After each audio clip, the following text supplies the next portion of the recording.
নমস্কার বন্ধুরা, আজকের ভিডিওটা ভাইজ্যাগ ট্রিপ নিয়ে। এই ট্রিপটা হয়েছিল 2018 সালে। আমার বাড়ির লোক আর আমি ছিলাম। যেখানে বাড়ির লোক বলতে আমার বড় মেসোমশাই, বড় মাসিমা, নমাসিমণি, নমাসিমণির মেয়ে যেতে পারেনি, আমার বোন সে যেতে পারেনি, তাই তার জায়গায় আমি গিয়েছিলাম। মানে আমার যাওয়ার কথা ছিল না এই ট্রিপে। তো যেটা হওয়ার সেটা হয়েছে। আর সাথে ছিল আমার ছোটো মেসোমশাই, ছোটো মাসিমণি আর ছোটো বোন। ছবি ভিডিও কিছুই আমার কাছে ছিল না এতদিন। আমি ছোটো মাসিমণির বাড়ি থেকে সব কিছু নিয়ে এসেছি। তো আজকে সেটাই জুড়ে জাড়ে আমি একটা ভিডিও তৈরি করার চেষ্টা করছি। ভিডিও বলবো না, এটা কতগুলো স্টিল ফটোগ্রাফকে জুড়ে আমি একটা উপস্থাপনা করার চেষ্টা করছি। যে সমস্ত জায়গাগুলো আমরা ঘুরেছিলাম তার অনেক ছবি এখন আমাদের কাছে আর নেই। যেমন বোরা কেভে আমরা ঢুকতে পেরেছিলাম ঠিকই, কিন্তু ক্যামেরা নিয়ে ঢুকিনি, তাই কোনো ছবি আমাদের কাছে নেই। সেরকম বহু জায়গা। তো কিছু জায়গার নাম আমার মনে আছে, যেমন আইএনএস কুরসুরা, তার সেই সাবমেরিনের আমরা একটা মিউজিয়াম দেখেছিলাম, সেটা আমার মনে আছে। অনেকগুলো বিচ দেখেছি, তার কিছু ছবি হয়তো আছে আমার কাছে, সেগুলো আমি এখানে অ্যাড করব। তো মোটামুটি এরকম ব্যাপারটা ছিল। অনেকগুলো জায়গাতেই আমরা গিয়েছিলাম যার অনেক ছবি নেই। যেরকম ফিল্ম সিটি গিয়েছিলাম আমরা, সেই ফিল্ম সিটির ছবি এখানে আছে। জু গিয়েছিলাম, সেখানে সেই যে জীবজন্তুগুলো দেখেছি তার কিছু ছবি আছে, কিছু ছবি নেই। আমি জীবজন্তুর ছবি এখানে দিলাম না, কারণ আমাদের আলিপুর চিড়িয়াখানাতে গেলেই আমরা মোটামুটি ওগুলোকে দেখতে পাই, তাই আমি আলাদা করে পশু পাখির ছবি দিলাম না। শুধু আমাদের যেটুকু স্মৃতি খুব আমার কাছে খুব ইম্পর্ট্যান্ট, কারণ এই ট্রিপটা ভীষণ ইম্পর্ট্যান্ট ছিল, কারণ এটা বড় মেসোমশাইয়ের সাথে আমার সম্ভবত দ্বিতীয় ট্রিপ ছিল। তার আগে আমি গিয়েছিলাম শিমুলতলা, লাট্টু পাহাড়, অনেকটা ছোটোবেলায়। কিন্তু এটা আমার দ্বিতীয় ট্রিপ, এবং বড় মেসোমশাইয়ের সাথে ঘুরতে যাওয়া এটা আমার শেষবার, কারণ কোভিডের সময় মেসোমশাই খুব আনফর্চুনেটলি মারা গেলেন।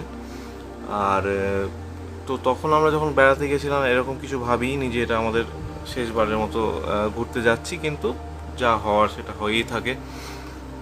তো বাকিদের সবার সাথেই ঘোরার সেই যে আনন্দটা, সেটা তখন আমার কাছে মোবাইল না থাকায় আমি মোবাইলে ভিডিও বা ফটোতে ক্যাপচার করে উঠতে পারিনি।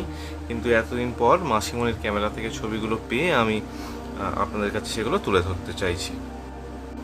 স্মৃতিতে অনেকগুলো স্পট হারিয়ে গেলেও একটি জায়গা যেটা আমি এই ট্রিপে কখনোই ভুলতে পারবো না, ট্রেনে যখন আমরা আরাকু ভ্যালি যাচ্ছিলাম, আর ট্রেন থেকে যখন আমরা ভ্যালির দিকে তাকাচ্ছিলাম, সেই যে সবুজ যে ভ্যালি, তার যে সৌন্দর্য সেটা এখনও আমি ভুলতে পারিনি।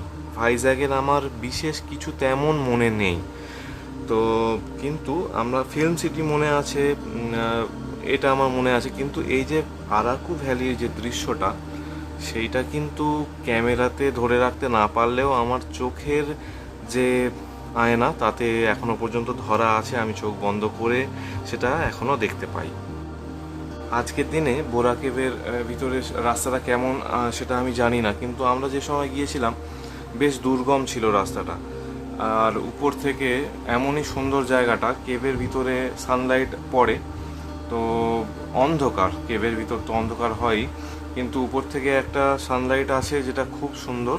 আর রাস্তাটা ছিল বেশিরভাগটাই পাথরের মধ্যে দিয়ে হেঁটে যাওয়ার, আর কিছু জায়গায় বোল্ডারের মধ্যে যে গ্যাপটা সেটা করা ছিল লোহার উঁচু সিঁড়ি। তো সেই সিঁড়িতে আমি উঠেছিলাম, আমি একমাত্র যে একদম গুহার শেষ পর্যন্ত গিয়েছিলাম। কিন্তু আমার সাথে ছিলেন আমার বড় মেসোমশাই। তো আমরা দুজনে গিয়েছিলাম শেষ পর্যন্ত, একদম শিব ঠাকুরের যে মন্দির আছে ভিতরে একটা, সেই মন্দির পর্যন্ত। এবং মেসোমশাই বলেছিল যে বাইরে গেলে যদি কেউ বিশ্বাস না করে, তাই দুজনে আমরা দুটো মন্দির থেকে দুটো তিলক কেটেছিলাম, যাতে বাইরে সবাইকে এসে বলতে পারি যে হ্যাঁ, আমরা ওই বোরা কেভের মধ্যে মন্দির পর্যন্ত পৌঁছেছিলাম।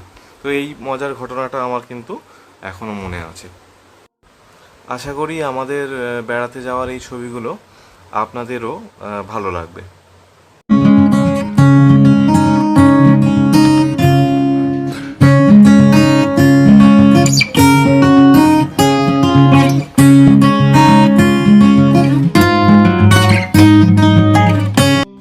এই ভাইজ্যাগ ট্রিপের আগে আমি তেমন কোথাও বেড়াতে যাইনি। আমার যখন তেমনভাবে জ্ঞান হয়নি, তখন বাবা মায়ের সাথে একবার পুরীতে গিয়েছিলাম। পরে একটু বড় হয়ে, মানে ওই ক্লাস 5-6-এর সময়টায় মাসিমণির সাথে একবার পুরীতে গিয়েছিলাম। সেখানে ছিল আমার বড় মাসিমার ছোট ছেলে, মানে আমাদের ছোট দাদা। তো সেগুলো অনেকটাই কিন্তু ছোটোবেলায়, তাই একেবারেই স্মৃতিতে কিছু নেই। আর তখন অত ক্যামেরার প্রচলন ছিল না। কিন্তু পরবর্তীতে এই বাড়ির লোকের সাথে ঘুরতে যাওয়া বলতে এই ভাইজ্যাগই, মানে আমার ঘুরতে যাওয়া একটা। তো ঘুরতে যাওয়া সম্বন্ধে তেমন কিছু আইডিয়া আমার ছিল না। তারপরে আমি অনেক বেরিয়েছি, মোটামুটি বেরিয়েছি যতটা পেরেছি, কিন্তু সেটা বেশিরভাগটাই বন্ধুদের সাথে বা একা। কিন্তু এই বাড়ির লোকের সাথে ঘুরতে যাওয়াটা যেন এটা একটা আমার বেড়ানোর যে আমার যা পাস্ট এক্সপিরিয়েন্স, তার এটা একটা মিসিং লিঙ্ক এই ভাইজ্যাগ ট্রিপটা।